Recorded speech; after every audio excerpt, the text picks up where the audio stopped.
আজকে গোপালকে লাড্ডু দিতে পারলাম না গো, তাই জন্য আজকে কলা দিয়ে দিলাম। কেন দোকানে গেছিলো, বলল লাড্ডু নেই। আর এইদিকে রান্না বসিয়ে দিয়েছি। তো বন্ধুরা, তোমরা সবাই কেমন আছো? আশা করছি তোমরা সবাই খুব ভালো আছো, আর আমরাও সবাই খুব ভালো আছি।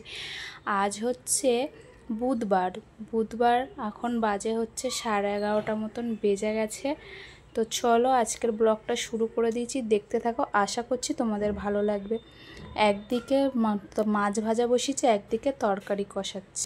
আসলে দুই দিকে রান্না বসালে একটু তাড়াতাড়ি হয়, ওই কারণে গুছিয়ে গেছি, দুই দিকে রান্না বসানো হয়। তো আজকে রান্না হচ্ছে মাছের ঝাল আর সবজি দিয়ে একটা তরকারি, মাছের তেল দিয়ে। তো এইদিকে রান্না করছে, আর এইদিকে দেখো বাইরে ভীষণ বৃষ্টি পড়ছে। বৃষ্টি হলে কোনো অসুবিধা নেই, শুধু ওই জামা কাপড় শুকনো করতেই একটু অসুবিধা হয়, তাছাড়া আর কিছু না।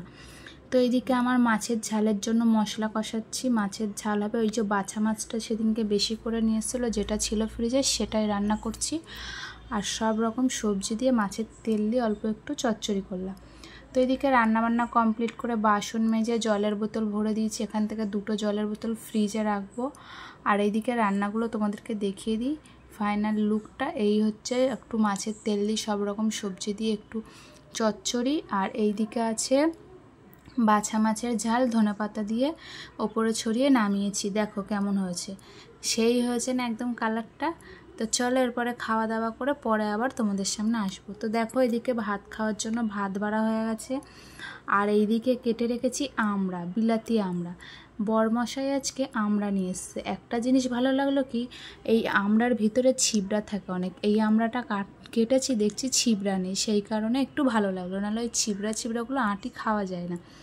তো আমড়াটা মাখিয়ে নুন মাখিয়ে রেখে দিয়েছি, ভাত টাত খেয়ে উঠে খাবো। আর এই দিকে দেখো মাম্মাম স্কুল থেকে বাড়ি চলে এসছে সন্ধেবেলায়, মানে বিকাল টাইপের এইটা বার করেছে জেলি। এটা ছোটোবেলায় কে কে খেয়েছো কমেন্ট করে জানাবে।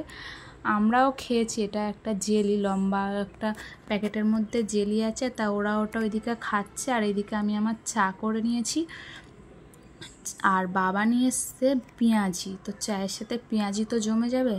আর আজকে সন্ধ্যাবেলায় একাই চা খেতে হচ্ছে, কেন বরমশাই বাড়িতে নেই সন্ধ্যাবেলায়, ও একটু বেরিয়েছে ওর কাজে। তো চাটা ছেঁকে নিয়ে একটা পেঁয়াজি নিয়ে নিলাম, আর একটা বিস্কুট না হলে চায়ে আমার আবার ভালো লাগে না, সেই কারণে এগুলো নিয়ে এখন খেয়ে নেব। তারপরে আবার দেখতে হবে রাত্রিরে কী রান্না করব, কেননা রাতের জন্য সেরকম তরকারি কিছু নেই। তারপরে বরমশাই বাড়ি চলে এসে বলল একটু ডিমের কষা করতে আর রুটি করতে, ওটাই খাবে। সেই কারণে এইদিকে আবার ওর জন্য ডিম কষা আর রুটি করব। আর দুপুরবেলার 2 পিস মাছ আছে, ওইটা গরম করে নেব। একটু ভাত আছে, আর এইদিকে রুটি করার জন্য আমি আটাও মাখিয়ে একেবারে নেচি কেটে নিয়েছি। তরকারিটা হতে হতে রুটিটাও করে নেবো দুই দিকে, তাহলে একটু তাড়াতাড়ি হয়, নাহলে না দেরি হয়ে যায়। তো বন্ধুরা, যারা যারা এখনও আমার চ্যানেলটাকে সাবস্ক্রাইব করোনি, প্লিজ একটু সাবস্ক্রাইব করে দিও। আর আমার ভিডিও তোমাদের কেমন লাগে অবশ্যই কমেন্ট করে জানিও। তো এইদিকে এটা ভালো করে আগে কষিয়ে নিই, তারপরে আলুটা দেবো, কেন ডিম আর আলু একসাথে সিদ্ধ করে নিয়েছি। তো ওইটা পেঁয়াজ মশলা ভালো করে কষানোর পরে সিদ্ধ আলুটা দিয়ে দিলাম, দিয়ে এইটা ভালো করে আরেকটু কষাবো, তারপরে ডিমটা দেবো। একটু লাল লাল মতন করতে বললো।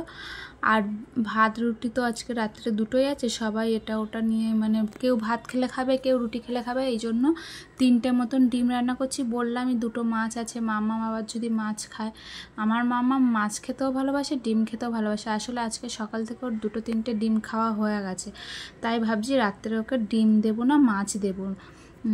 তাই জন্য ওকে আবার পরের দিন সকালে ডিম দিয়ে দেবো টিফিনে। তাই এদিকে মাছের তরকারিটা গরম করে নিলাম, গরম করে এদিকে গ্যাসে আবার চাটুটা বসিয়ে দেবো, দিয়ে আমি রুটি বেলতে থাকবো, তাহলে তাড়াতাড়ি হয়ে যাবে, নাহলে দেরি হয়ে যাবে বললামই তো। তো এইদিকে এই যে চাটু বসিয়ে দিলাম, দিয়ে আমি এখন রুটিটা বেলবো। আর এদিকে বেলতে বেলতে ডিমটা আরেকটু কষিয়ে নেবো। ডিমের তরকারিটা কষানো হয়ে গেলে তারপরে আমি এতে ডিমগুলো দিয়ে জল দিয়ে ঢাকা দিয়ে রুটি করা হয়ে গেলে তারপরে দেখবো কত দূর হয়েছে। তো এদিকে খানিকটা রুটি বেলে রুটি করতে দিয়েও দিয়েছি, চাটুতে রুটি করা শুরু করে দিয়েছি। তো রাত্রে বেশিরভাগ আমাদের রুটি হয়, তোমরা তো জানো যারা যারা আমার ব্লগ দেখো। আর এইদিকে পুরো ফাইনাল কষানো হয়ে গেছে, এবারে জল দিয়ে দিলাম, দিয়ে ভালো করে নেড়ে চেড়ে এখন ঢাকা দিয়ে দেবো। তারপরে তোমাদেরকে দেখাচ্ছি ফাইনাল লুকটা। দেখো বন্ধুরা, তারপরে আমার তরকারি হয়ে গেছে, এখন আমি নামিয়ে দিলাম। পুরো একদম লাল লাল ডিমের ঝোল রুটি দিয়ে জাস্ট জমে যাবে। তো আজকের ভিডিওটা এত দূর রাখছি, আশা করছি তোমাদের খুব ভালো লেগেছে। অবশ্যই আমার চ্যানেলটাকে সাবস্ক্রাইব করবে, আর কালকে আবারও একটা নতুন ভিডিও নিয়ে